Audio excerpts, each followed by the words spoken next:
wedding.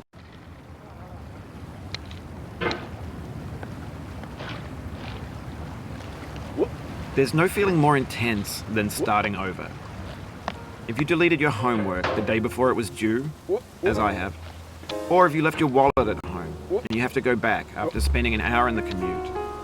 If you won some money at the casino and then put all your winnings on red but it came up black.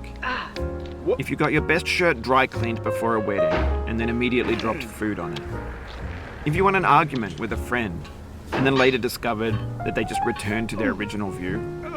Starting over is harder than starting up. If you're not ready for that, like if you've already had a bad day, then what you're about to go through might be too much. Feel free to go away and come back. I'll be here. Alright, thanks for coming with me on this trip. I'll understand if you have to take a break at any point. Just find a safe place to stop and quit the game. And don't worry, I'll save your progress, always, even your mistakes. This game is a homage to a free game that came out in 2002, titled Sexy Hiking.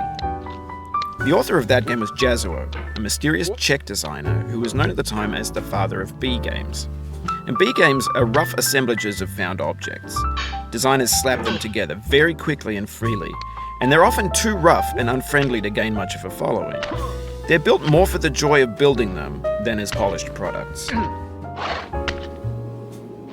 In a certain way, Sexy Hiking is the perfect embodiment of a B game.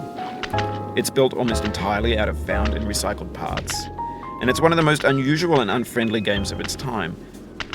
In it, your task is simply to drag yourself up a mountain with a hammer.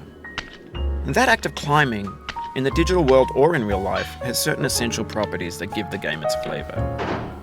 No amount of forward progress is guaranteed. Some cliffs are too sheer or too slippery. And the player is constantly, unremittingly in danger of falling and losing everything.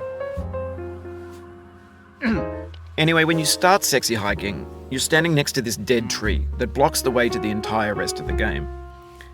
It might take you an hour to get over that tree, and a lot of people never got past it. You prod